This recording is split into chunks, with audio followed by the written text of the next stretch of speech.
welcome to the E.Y.E EvanYearwood Experience podcast. I'm super excited. Again, today I got my homeboy with me, Yes, sir. Mr. Oscar De La Hoya. Yes, sir. Listen, that's what I call you, man. I So know your good. name is Oscar Kemjika, but Yeah. Oscar De La Hoya. That should be a rap name. De La Hoya? Yeah, De La Hoya. Well, not maybe He's De a La. boxer. He's a boxer? Yeah. You be boxing the bars, man. I hear that, brother. Yeah, so we got a special podcast for you. Punchlines. Yeah, punchlines. Yeah, I like that one. We got a special podcast for you today. We're gonna be chopping it up, talking about dating, talking about music, talking about getting right, getting fitness. This guy has trained Isaiah Thomas. Like, are you kidding me? So you already know what Shout time out it is. to Isaiah. Yeah, shout out to Isaiah Thomas. You know what I mean? One of the greatest point guards in NBA history. Yeah, definitely. So I'll give you the opportunity to, you know what I mean, talk to the audience, you know, Yeah. let them know who you are. Yes. I'm Oscar Kemjika. Like my boy Evan said, certified personal trainer, going on 14 years this January. I'm excited about that. Something that I've been doing for a very long time. I love what I do. Love helping people reach their fitness goals and become the best version of themselves. And yeah, it's been a long journey. And outside of fitness, I'm also into hip hop. I'm also into fashion. And I just like everything creativity. You know, I'm someone who's a creative myself, and I do a little spoken word and poetry from here and there. And you know, I just, what else they want to know? I guess we're gonna talk as we flow. They'll get to know more about me. Yeah, yo, so how we met, man? How we met? Oh man, years ago, I think Well, it how was many years it's been? It's like 8 years? at least 7, 8 years, probably like that. Damn. And you was a youngin. I was So young. little poodle. I had nothing on my joint. had no, maybe a little peach fuzz. You Yeah, know. guy finally finessed Yeah. the beard. You know what I mean? I think it was I know we- Toastmasters. Was it through Sam? ACN? It definitely probably was through Yeah. Sam, but I remember you at Toastmasters. Yeah. Okay. Cause you used to go to that regularly, right? Yeah, every Monday, 6:30 p.m. In the city, and you know, this is where I've learned how to really publicly speak. If it wasn't for Toastmasters, I don't know how far my journey of being a public speaker and you know, just having a voice. You know, it helped me find my voice. That's actually one of their slogans. Help us find our voice. You know? And that's what it did for me. You know, I recommend it for anybody that's trying to get into public speaking, for sure. Toastmasters is Yeah, you know, a lot of people are afraid to public speak. It's the number one fear in America, you know, and it's crazy because the number 2 fear is dying. That means people are more afraid to die than, people are more afraid to speak in public than die. That's You know, like what made you want to do that? You know what I mean? Because as you know, most people don't try and work on their fears like that. The idea came from a client of mine, Jamie Lee, who is awesome. She is awesome. She's doing some phenomenal stuff. One time, Shout out to Jamie Lee. Yeah, I was training her during our session, and she told me that she's a member of Toastmasters. And I was just asking questions as we going along during the session while I was training her, and then I got intrigued right away. She told me that I would be a good fit because a lot of times during the session, I motivate my clients. Just talking to them, you know, one-on-one. And I never really thought about being a public speaker, or even I had never heard of Toastmasters before she told me about it. And yeah, the rest is history. I think it helped me just conquer my fears. My first speech, I remember it. I was nervous as heck, but it was about me, so it made it easier. Yeah. It was something that I knew. The speech was about my brand, IBE-FIT, Innovate, Believe in Power. Yeah. Say that again. IBE-FIT, IBE-FIT. Let's go. I'm plugging. Shameless plug. We're going to plug. All right, so let me explain Check the link in the description. We will put that in there. IBE, Innovate. I is Innovate, B, Believe, E, Empower. IBE is coming from my Igbo name. I'm Nigerian. It's my Igbo name, eBay, which is short for Nigeria. Yes, sir. Which is short for eBay Zim, right? So I took the first 3 letters, and IB is Ebonics. It's hip hop, right? So when you say IB-FIT, like I does this. I be fit, you know, I do this, I am fit. So I've created an acronym, I innovate, B believe, E empower. Innovation, as I said earlier, creativity is dear to my heart. Believing in yourself is important because in order to conquer your fears, you have to first step out and believe that you can, right? And empowering others to do the same. So IBE, innovate, believe, empower. And the fit part, I believe that people should function with their talents. So that I in between the fit, I in between the F and T, you have function, F, T, talent. How do you function with your talent? That's the I in between the FT when it comes to fit. So you have to be fit enough to function with your talent, but you first must recognize that and believe in yourself that you can. I'm smiling because it's like you doing poetry. Right. It's like I'm just thinking I want to snap. You know what I mean? Yes, sir. Yo, that's beautiful. I really can appreciate the fact you took so much time into just that, because it tells that you're doing it with a purpose, and you're being very specific about the goal that you want with your IBE-FIT movement. Yeah. Now, I kind of relate a little bit, well, maybe not exactly to how you got into public speaking, but like I'll just share my story. When I was in middle school, I was going to class, and this girl I knew that was in my class, she wasn't going to class. So I was like, "Where are you going?" And she was like, "Oh, I'm going to Miss Sanders. You know, we don't have to go to class if we're doing an audition for theater." So I'm like, "I'm doing an audition. I'm not going to class. I didn't even do the homework." So I go to the audition. They give me a script, and she liked me. I got the part. Nice. So when it's time to do the play, because now we did like 6 weeks of rehearsal, it's time to do the play, and it was totally different because now the entire middle school is there. And you can hear the rumbling of the audience as we're behind the stage, and everybody's nervous. And I noticed something. I'm nervous, but I'm excited. Yeah. So like one of the things I think is a key to public speaking is that nervousness and excitement is the same thing. It's how you channel those energies. It's how you channel it. Yeah. And I just interpreted it differently. Like I had all that gut, like that nervousness, like yo. But then it was just like, I just couldn't wait to get out there and just like. Let your adrenaline carry you through, absolutely. Yeah, that's how it was when I first gave my first speech. And because I knew what I was saying and it came from my heart, I didn't try to memorize that speech. You know, and in Toastmasters, the preparation is different. You have different preparation styles. They do say that you should have bullet points and you should have a strong intro and a strong conclusion in your speeches, by and large, right? My style of memorization, quote unquote, is not to memorize every word verbatim. I would have like, you know, little bullet points of what I want to touch on. But if it's dear to my heart, I'm speaking from my heart. It's letting it flow. They can feel my emotions. I'm feeding off the energy of the crowd. It just happens naturally. It's like magic. This is something I kind of want to just touch on a little bit more, because communication is huge. In fact, any high position, you're the president, you're the CEO, or maybe you're not the head honcho, but you're the person doing a presentation, you're doing a sales call, you're a teacher, you're a police officer. It all requires public speaking. It all requires communication. So maybe give like a couple reasons to inspire the listeners, like why they should work on that aspect. Because maybe you're really good at tech and you can sit and code, and maybe you're really good at designing, but life is about people. Right.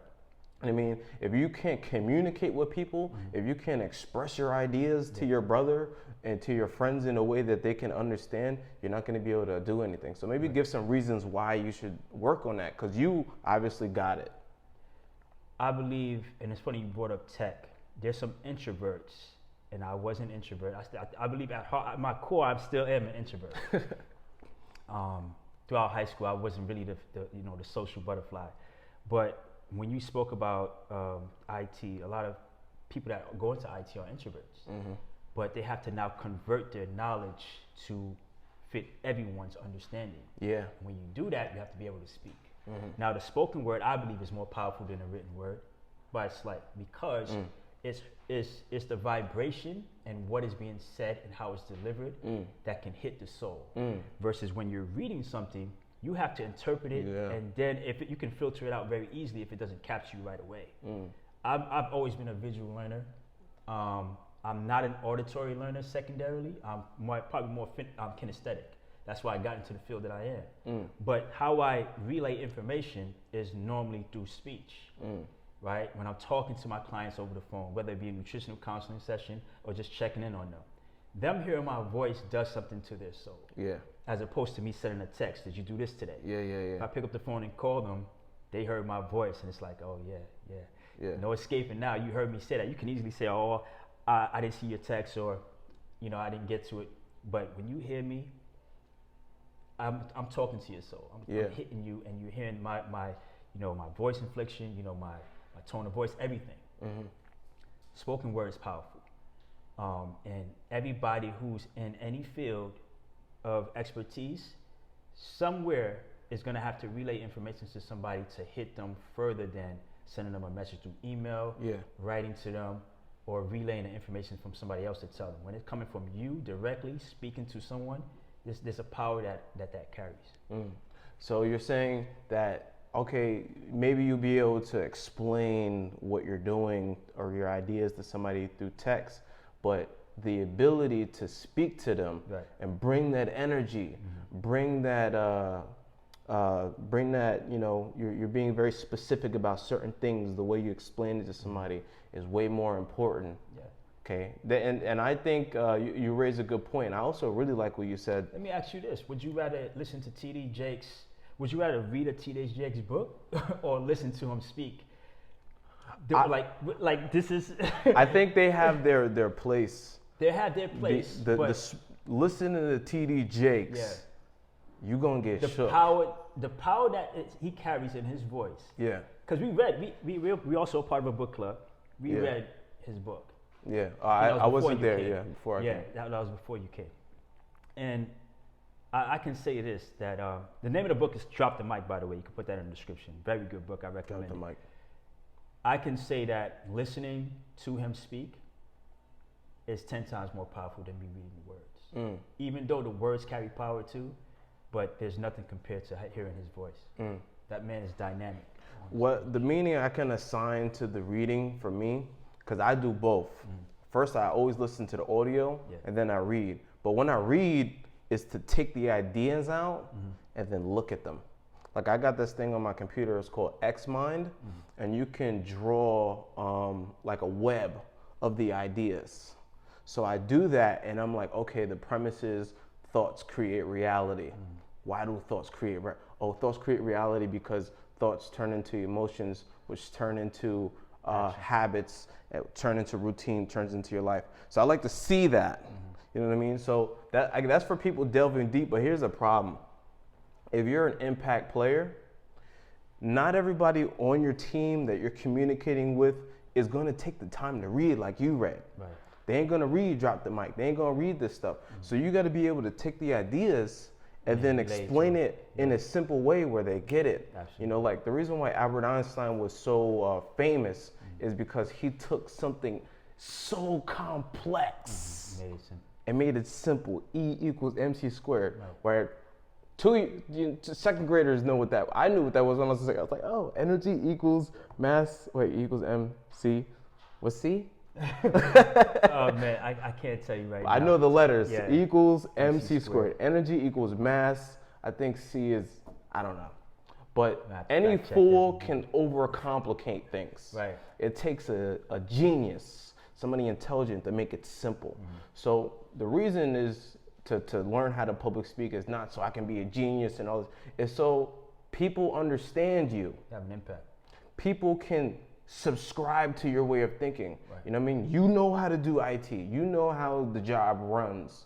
You believe that it doesn't even have to be a work. You believe this movie is good. You want everybody to come see this movie. You know what I mean? How can you explain how this movie works? Communication is a skill that once you get, it's indispensable. You know what I mean? And if you don't have this skill, your life is just harder. Constantly in arguments, like I'm sure you know many people that be in arguments all the time because they don't know how to communicate. They don't know how to express their feelings and stuff like that. You know what I mean? Listening is just as important. Being able to listen, and that's part of being a great communicator. Listening. You can talk all you want, but if the person doesn't feel like you're hearing them, then it's just one-sided, and you're like a bully almost. In that sense, So being a good listener does count too as being a great communicator.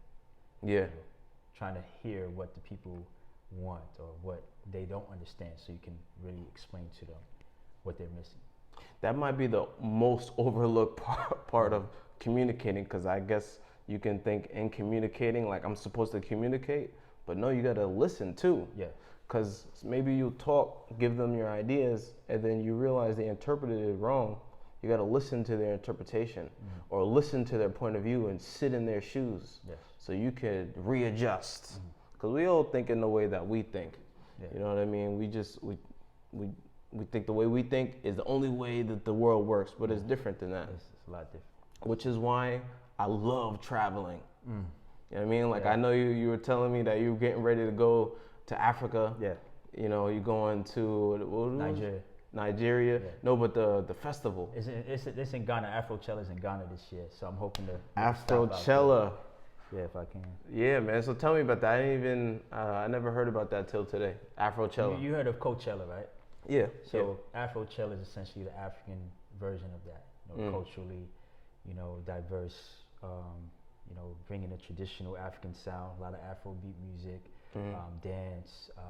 It's like think carnival, but think a festival of African tradition mixed with music, food, art, culture.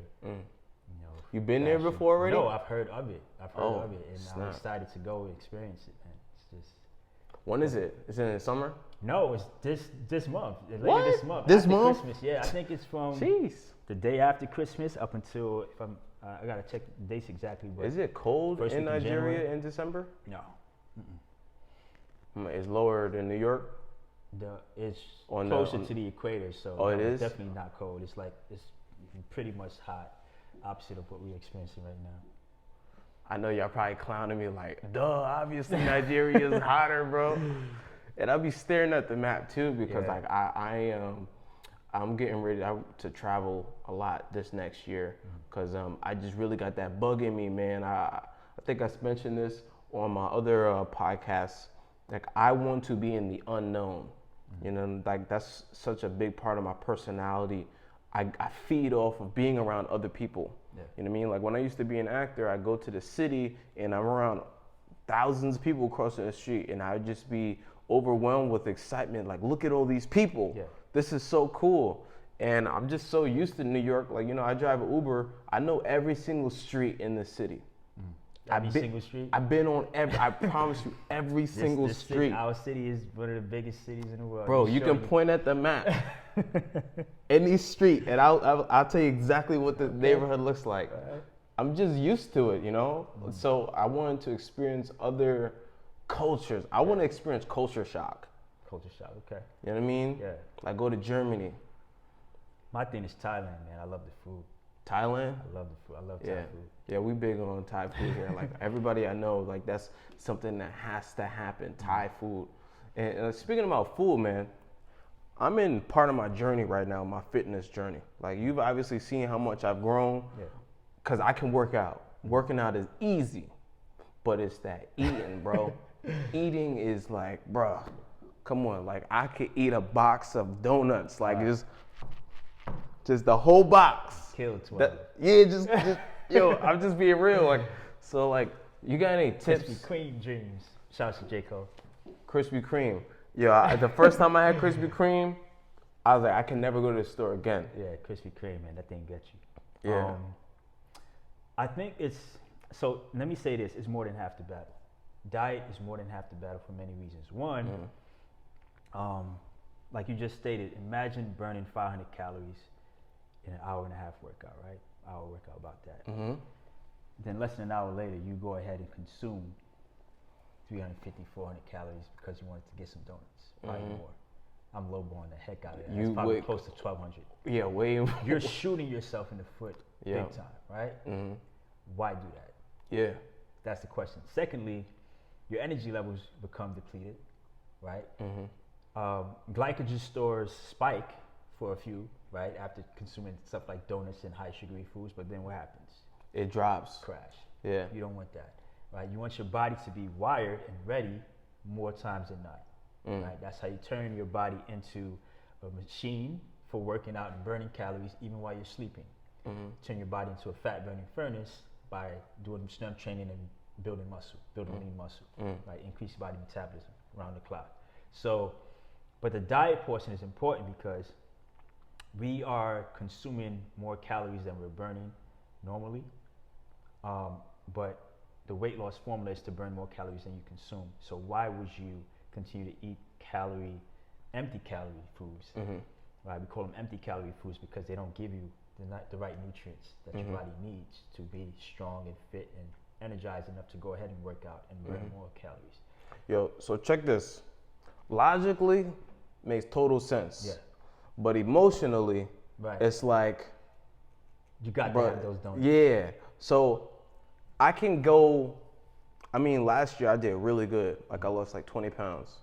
But after I went to the hospital back in Colorado, I kind of fell off the train, and then I went to the hospital again in December, and then I just never got back on to the meal prepping. Because once I was meal prepping, it's like I don't got to think. I just eat the meal prep. But not meal prepping is difficult because I got all these options. So I'm trying to figure out a system where I don't have to try and think logically, because logically I already know. You know what I mean? But if I'm hungry, bacon, egg, and cheese sandwich. You know what I mean? If I'm hungry, you know, like it's something that's just gonna satisfy. So like, what are the tricks you do to like stay away and deal with those cravings, you know, that happen during the day? You know what I mean? Like, how do you build a system of eating? You know, it's about keeping healthy foods in front of you more often than not, right? So you had that craving for the bacon, egg, and cheese, right? So imagine you had packed a couple apples, a banana, and orange in your bag, three bottles of 16-ounce water bottle, and maybe some trail mix or granola bar. I don't know, maybe some dried cranberries and some mixed nuts.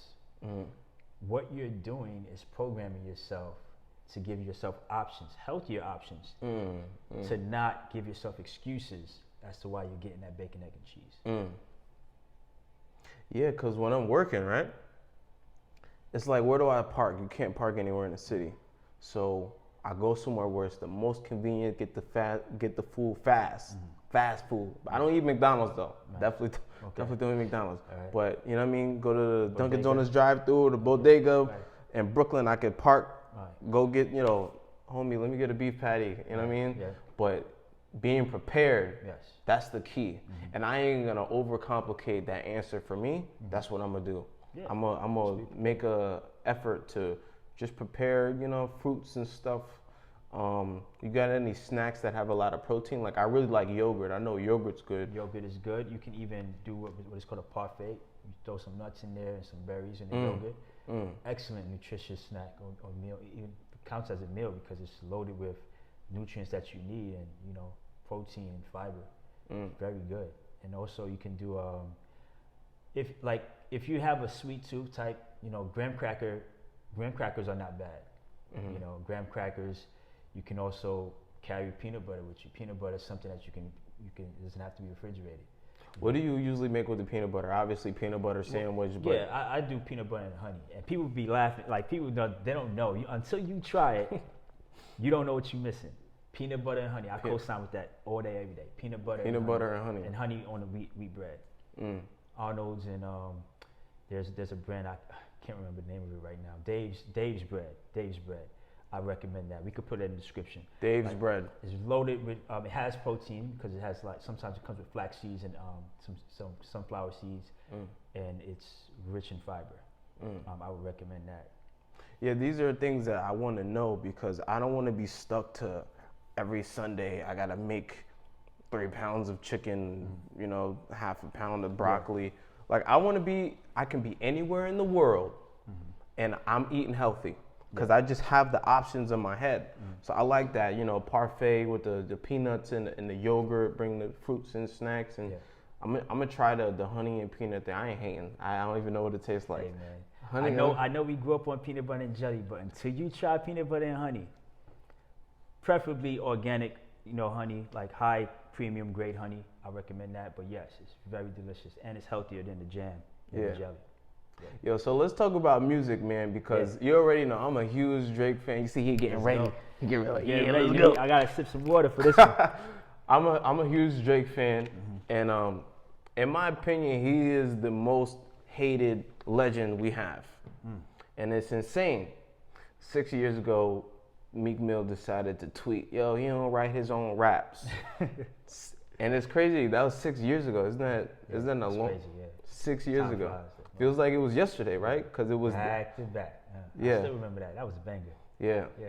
It was that like, you know, in front of us and our attention. To me, it feels so close, but he's like the most hated legend, and I don't think he deserves that because, like, it's like whenever somebody talks about what he's done and the impact and influence, and especially if you talk about the numbers, nobody want to hear the numbers. Yeah. It's like, bruh, come on. It's like, stop talking about that. Yeah. Like, what you think about that? Comes with the territory.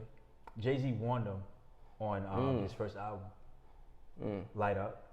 Go check out the song.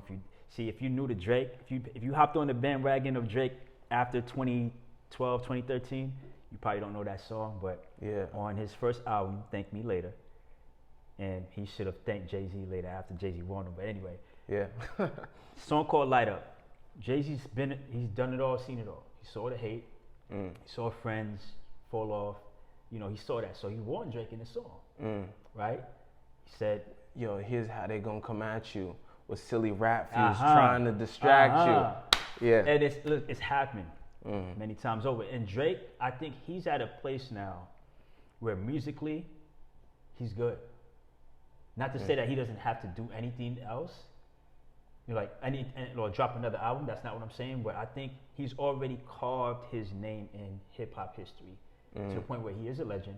And I do think that he has this sound that captures the ears of many different people that, you know, gravitate towards different genres. Yeah. We haven't really seen that from a hip hop artist in a very long time. Kanye can do that. He has the ability to do that, but Drake is on another level, man. He can touch reggae. He can touch Afrobeat. Touch UK. He can touch salsa. I wouldn't even be surprised if he tried to jump on a salsa track. That's how crazy. He has. Oh, he has. Look at that. And I ain't hear the song, but Yeah. I'm sure he did well. It was a bachata song, Romeo Santos. See, he has that sonic, like sonically, he is a musical unicorn.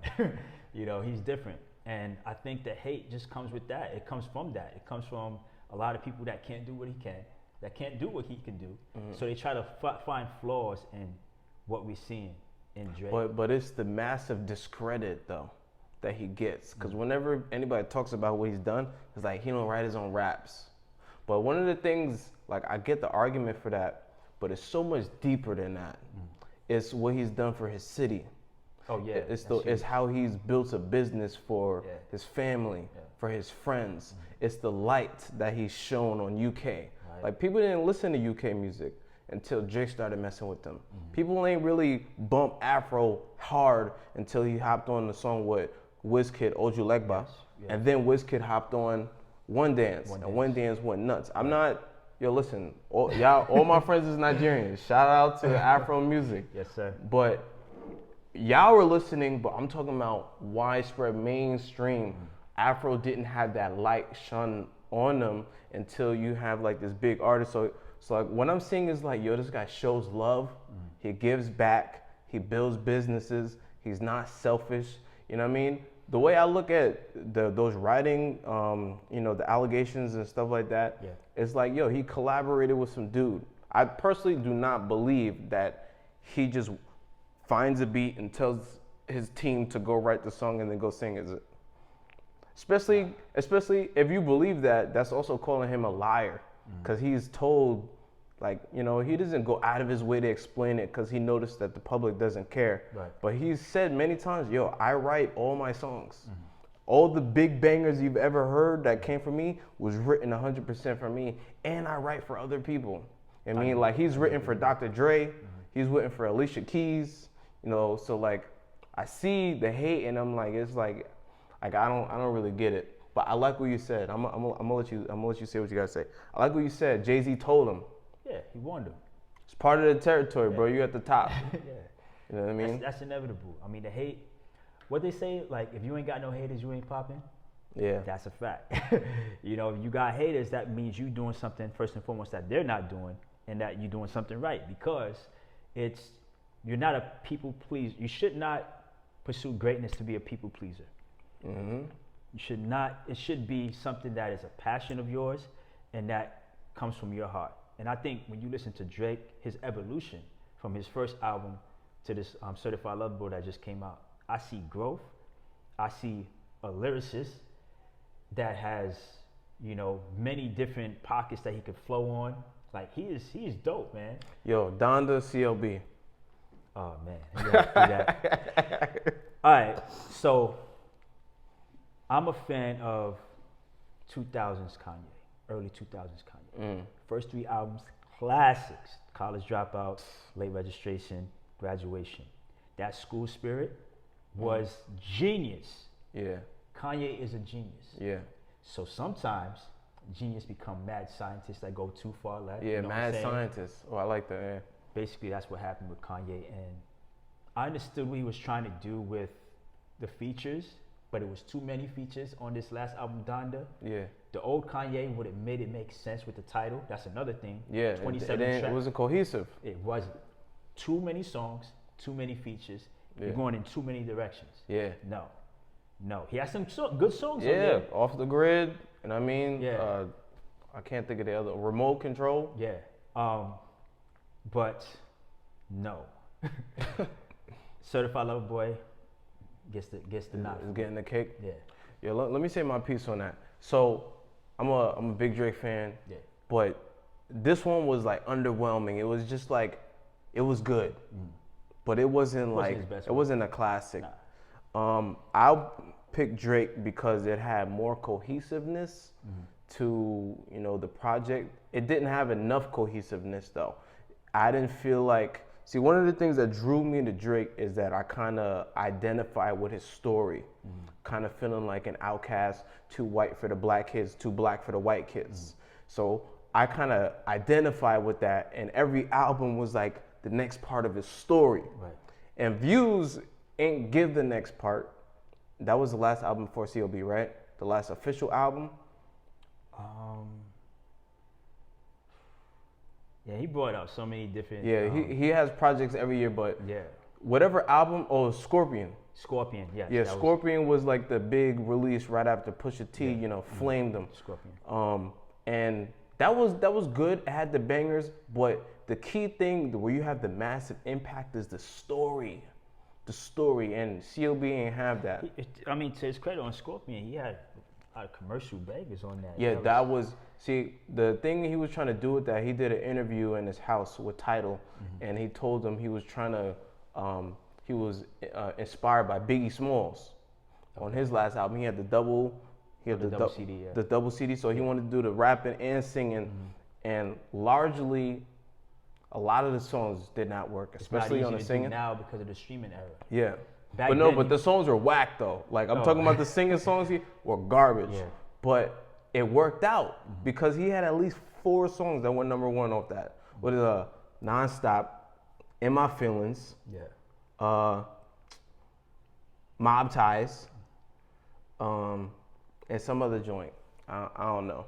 But I would give it to Drake because it was a little bit more cohesive. As far as what I gotta say for Donda, to me, it felt like he made 200 songs, and he picked his favorite 23, Yeah. and then he put a black square and then went into the stadium and stayed there for 2 weeks. Yeah, it's just, I don't know. Kanye, love him as an artist, as a creative, as a genius that he is.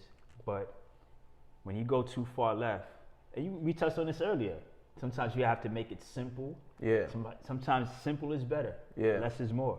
Yeah. You know? And I think when you have a concept and you stick with it, like J. Cole's album, by the way, Off Season. Yeah, that's my hard. favorite album of 2021. I really enjoyed that album. Because J. Cole, like he always does, has a structure, he has a theme, and he doesn't deviate from that from song to song. It's like a story. You can take it from the first song, all the way to the last track of the album. Like he takes you on a journey, and I think he masterfully did that. Yeah. That's what the best hip hop artists of all time do. You know what I mean? When you look at people like Rakim, or you look at people like Tyler Qualia, Mos Def, like those are people. See, here's how I found music. You always be pointing out like, yo, you know these songs, like people your age don't even know these songs. Like you going back 20 years from before you was born. Yeah, like yo, the reason why I'm like that is because how I grew up. You know what I mean? I was telling you, I identify with Drake. Too black for the white kids, too white for the black kids. So I was always in the space of figuring out who I was, and I never listened to music. I didn't listen to music. The first time I ever started listening to music, my brother showed me this thing called Pandora. And he was like, yo, check this out. You put in a song and it plays whatever. So I put in hip hop. No, he was showing me how he was putting in instrumentals, because my brother was a rapper. Yeah. He's actually really good too. Okay. He's dope. So he was showing me how he was finding beats, hip hop instrumentals. So I was like, I downloaded it and I put in hip hop. The first song that came on, actually no, I listened to a Kia commercial.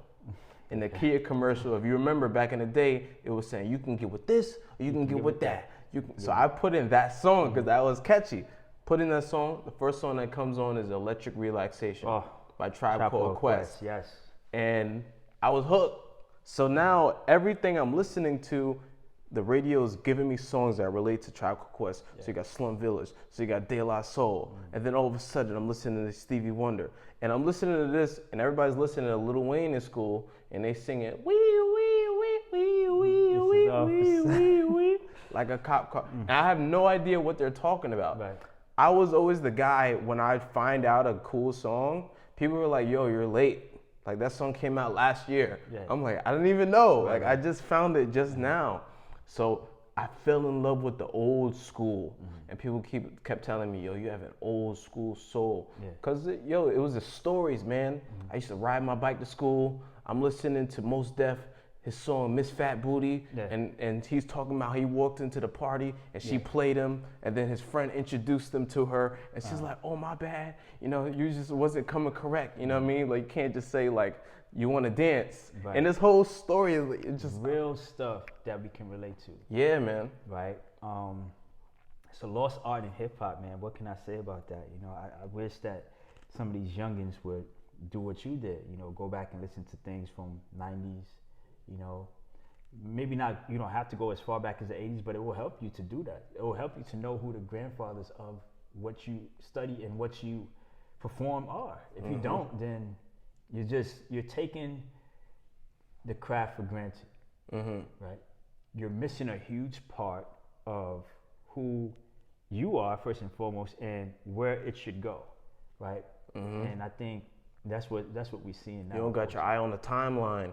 Yeah. There's this series on Netflix that I watched that show where hip hop came from. DJ Kool Herc, he's the guy that started hip hop here in the Bronx. Yeah. He was doing the DJ thing, and he would take the break of the song and just remix it. And that's where we got breakdancing. And then you would have the MC, the master ceremony, just saying cool stuff during the break. Funny thing, MC is a triple entendre. It's a triple entendre. You said master of ceremony. What about move the crowd? Ooh. What about mic controller?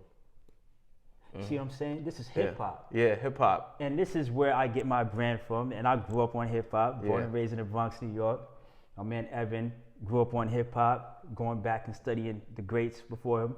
This is what I believe. He just called me great, like studying the greats before him. We all are great in our own way, brother. Eli Diamond, That's my rap name, bro. Go ahead. So we gotta keep doing that, man. We cannot let it die. We gotta keep, studying. We gotta keep perfecting our craft. We gotta keep pushing the envelope and coming up with new, innovative, creative ways to tell the same kind of stories, similar stories, but in our own way, coming from our heart. That's what hip hop is, man.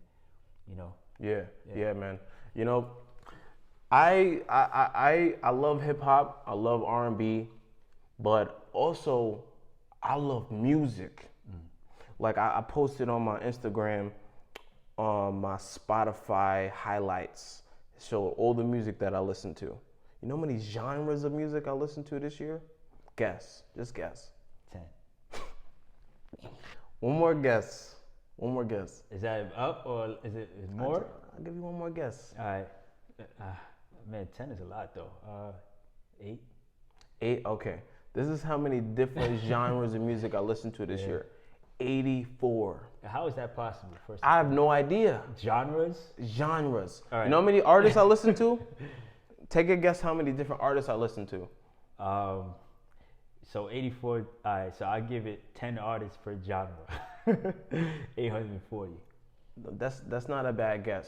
It's 1,200 1,200 different artists. Wow. And I was shocked seeing it myself, but it's not completely shocking because whenever I find a good song, first thing I do, go to Spotify, make a radio out of it. Go through all them songs. That makes sense. Okay. And I listen, and then I find, Oscar Jerome. Nobody know about this dude. He's a really cool dude. He's like a white singer, but he sings like jazz over drums, and That's dope. Jazz over drums. Yeah, man. That's something I will, like when I finally make a mixtape. His name is Oscar Jerome. I Oscar gotta check him out just because. Yeah. You know what I'm saying? Yeah. Might have to do that. Yeah, he nice. He good. Yeah, I like the jazz hip hop type beats. Like if I ever drop a project, it would be over that vibe. You know what I mean? That cool vibe. But yeah, I like all music, man. I listen to rock. It just has to touch me. You know what I mean? I think that's also part of my personality of the people and wanting to experience culture shock and you know, experiencing culture and all that stuff. Right, you know what I mean? Yeah. But yeah, man, I wanted to get to this too. Yeah. Because you a New Yorker, you're also a brother, American, the dating scene. Okay. I want to talk about this because there's a huge conversation happening, and it's been blowing up this last year between men and women. It's like a gender war, and I mean the relationship between men and women is so construed. Men think women are all this whole list of things. Women have their whole list of problems with men, and it's like people can't figure it out. Right. You know what I mean? So when I look at other countries, it's like they gotta figure it out. Yeah. You know what I mean? Like it's very simple, but it's so complex. Maybe you could talk about your experiences dating, you know what I mean, in terms of like marriage or finding somebody that's gonna rock with you. Yeah. I obviously got my own view on it, but I'm curious to know about yours. 2021, man, the dating scene is not easy. Not easy this time around because I think one of the elements, the social media element, plays a huge role. You have, let's say you go to get some ice cream and you got like 85 flavors in front of you. You might prefer a type of flavor, but you might be curious to try one of the other 84, right? Yeah. It's too many choices. For who? For almost everybody that's single. For everybody? Almost. So do you feel men have the same level of options as women? Like men got 84 options of flavors, women got 84 options of flavors. Probably across the, well, see, it's hard. I think that's subjective because of how you present yourself on social media. Like if your profile is private, you'll probably get less DMs by and large, right? Yeah. If you're not posting booty pics, if I'm talking for females now, if you're not posting booty pics or any kind of, you know, sexually, enticing pics, then you're probably gonna get less likes first and foremost, and then less, you know, thirst balls coming at you, right?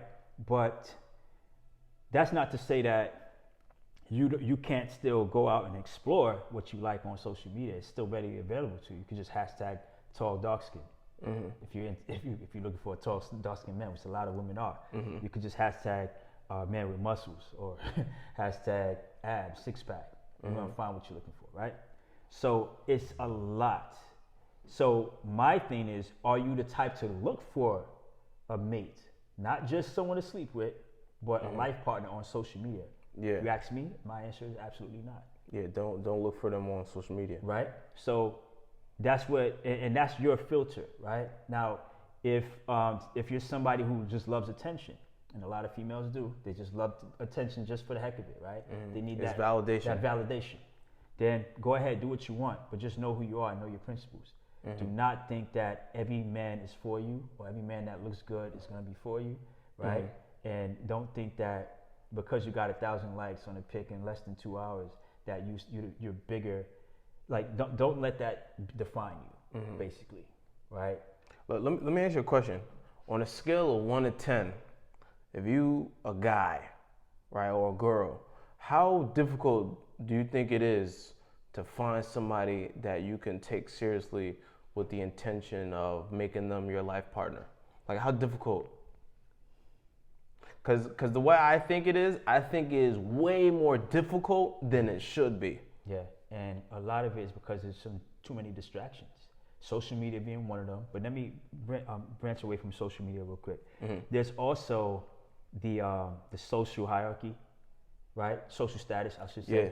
Like, okay, if you don't have X amount of money in your bank account, or you don't look like this type of flashy type of dude that has a lot of money, I'm probably not going to take you as seriously or entertain you as much as this guy, right? Mm. Or I don't see that you're a high value person on the outward appearance. Yeah. You have to prove to me why I should give you the time of day. Yeah. Right? It's not just for women towards men, it's men towards women too. Like, you know, if you got big boobs and a big butt, but can you cook?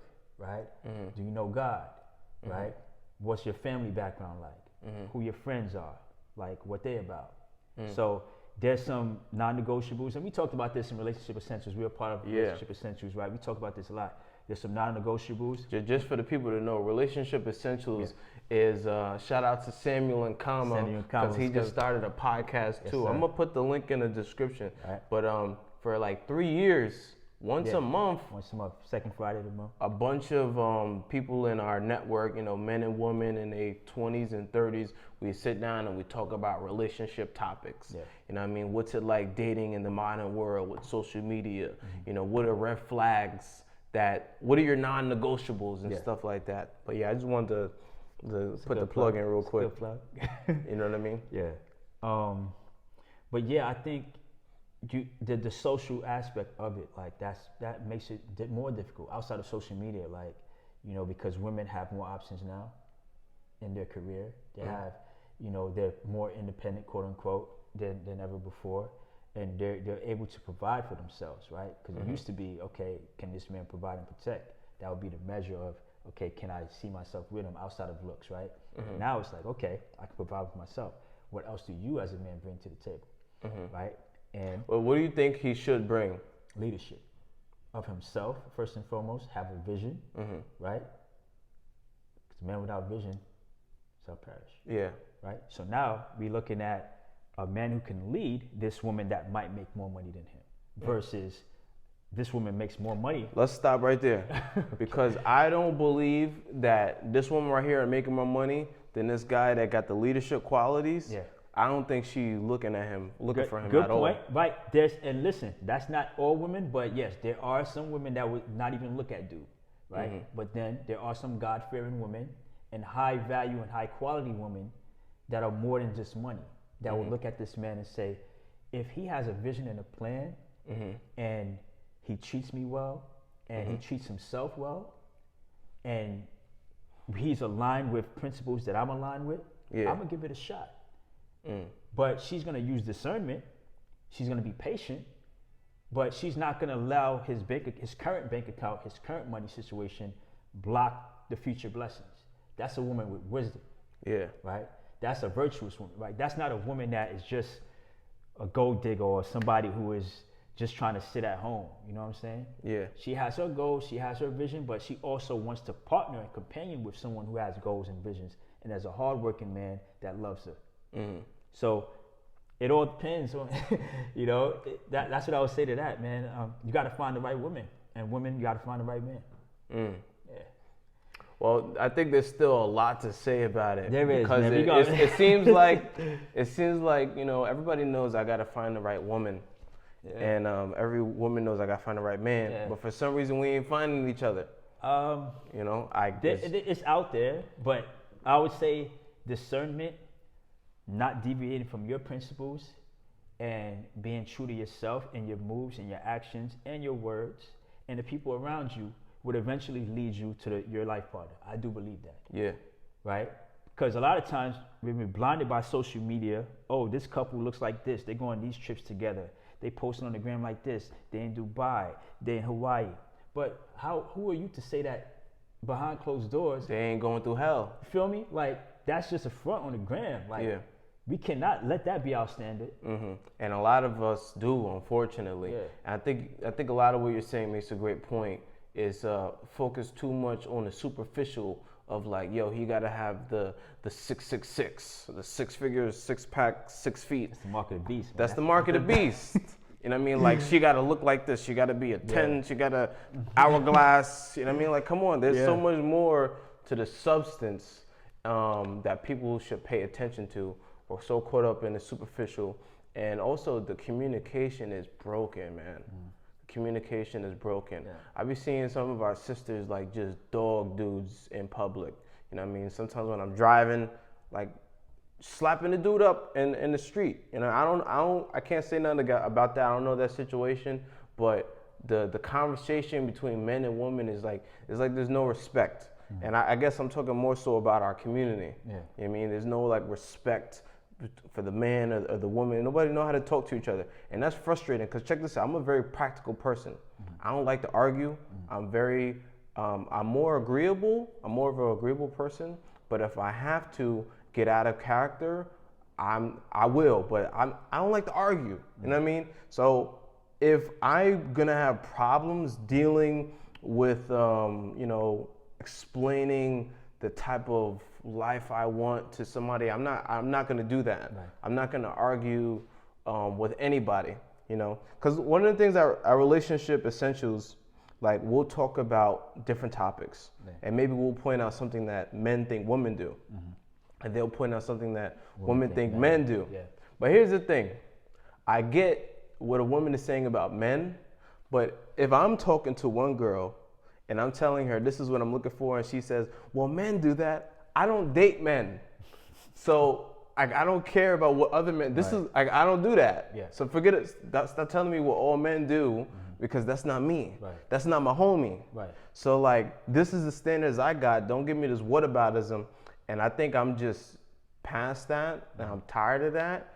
And I'm just like, yo, I just don't got time to argue with anybody about like these things. At the end of the day, bro, everybody gotta be themselves. Everybody gotta, hang around people that are like-minded and might have a few skills that are above them, so that they can become the best person that they want to be. And that goes with relationships. You cannot take advice from somebody who is not proven to live their life with discipline.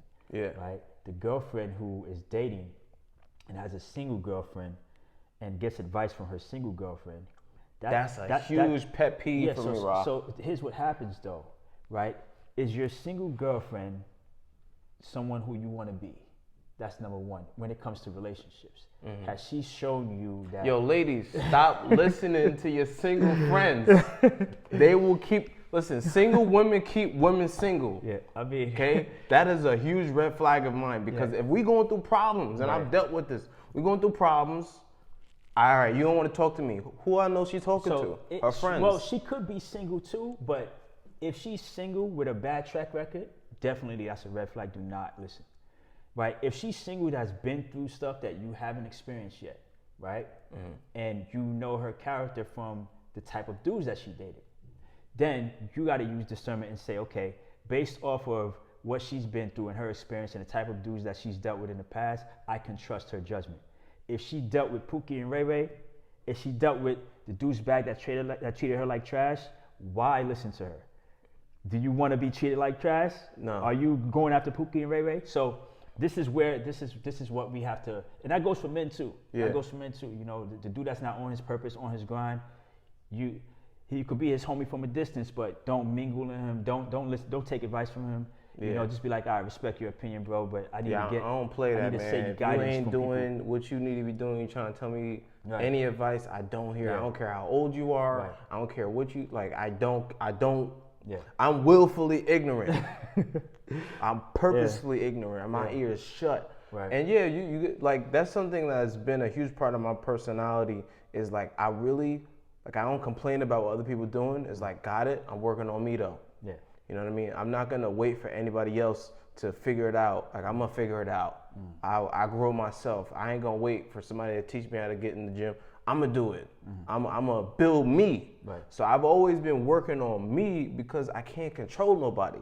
I don't got the time to be arguing with nobody why they should improve. You're either, like, I guess I'm very, the word is conscientious. I'm very black and white when it comes to this. You're either doing it or you're not. Right. You're either inspired or you're not. And I'm very inspiring. Yeah. But the people that listen to me are already inspired. Right. So they listen to me to get even more inspired, but I'm not saving everybody. And that might sound really crazy, but if you think about it, the people that really want it are doing something. And I was listening to this dude who was in the music industry. He was like one of the music execs. And in an interview, they asked him, yo, like, where do you lose the most money? And he says, like, is it the ones that make it? And he's like, nah, the ones that don't. Yeah. Because the ones that make it, they already want it. And I'm telling them what to do, like, yo, here, you should use your image like this, blah, blah, blah. But they're doing the work. Yeah. I'm putting all the money in artists that aren't doing anything, and I'm losing my energy. I'm losing my time, losing my money. Yeah. So it's like when it comes to helping people and showing them like the next step, I'm probably 99% of the book recommendations I've ever given to anybody, only 1% of probably wouldn't go check that out. Because they already was reading books. They already was into that stuff. So I had a conversation about a few weeks ago with a fellow personal trainer, friend of mine, and we were discussing type of clients that we would like to work with, right? He's somebody who hates working with deconditioned people, but if he has to, he will, right? It's not his first choice, right? I don't mind it, because I'm gonna meet you where you at, whether you're fit, training for a marathon, or you're this person that has a goal to lose 50 pounds in the next year and a half, 2 years, and I need to help you from functionality into high intensity workouts, right? So you meet people where they are when the student is ready to master with a peer. I love that quote because that's my philosophy when it comes to dealing with people and teaching people how to do things. Or I can't give what I don't have, right? So 99, maybe 98.5% of the workouts that I've given my clients ever, I've done already. I've done it myself. So I'm telling you and teaching you something that I've experienced and the path that I've already walked, right?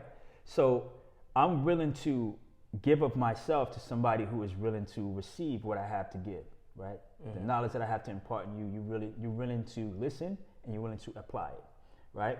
With my clients, it's the same attitude. I mean, there's clients who are type A personalities where they ready to go every time. I don't have to really drill them they own it. They own it. They got the banana and parfaits packed and everything. They're ready, bro. And they get more done and they reach their goals faster and they maintain their goals, right? I don't worry about them falling off, but there are some clients who I gotta really be on them. But do those clients at least have the motivation to want and try? They know, they understand their why, they understand why they need to do it, but sometimes it's not strong enough in them outside of my influence and my motivation, right? Like if I don't call them weekly, if I don't, check in to make sure that they did the program, the workout program, it's sometimes it seems like they might have said, oh, I only did 2 sets because I had this that I was doing.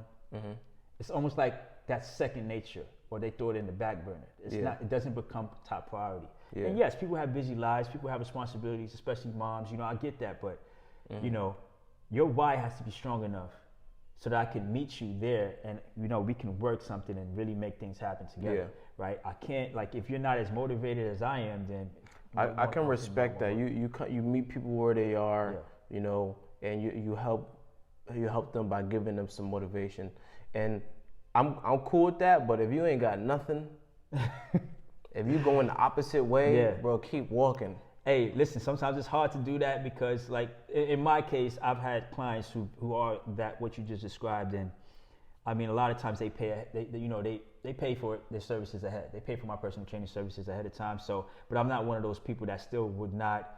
If they don't care, I don't care. No, I still at least would reach out to them. If they pay you, that's different. Well, I'm talking about people that I'm not getting nothing out of this. Oh, okay. So yeah, you're dealing with somebody who's nonchalant. And somebody that's really just ignorant. If I'm having a conversation about I don't know, trying to show somebody how they can get their finances better. You know what I mean? and I'm constantly teaching them like, yo, this is how you can get your credit on point. Yo, this is the bank account. They paying 2%, blah blah blah, on your savings account, and it's going in one ear and out the other ear. I don't got time to be talking to people like that. You did your job. Yeah, that's it. You gave them the information, bro.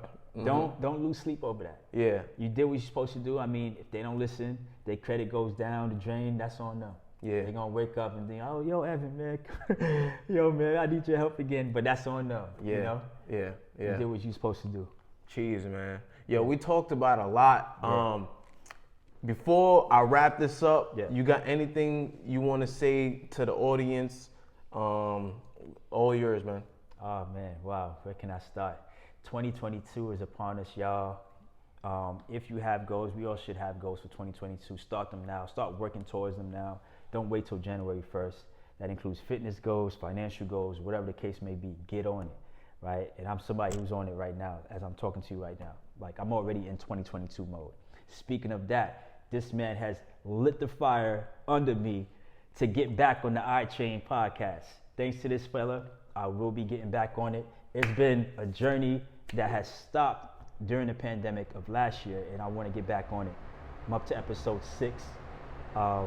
So, you know, I'm looking to continue that, and look out for that. I mean, I am on YouTube. The link will be in the description. I have episodes 1 through 6 already uploaded, and we're looking forward to resuming from episode 7 onward.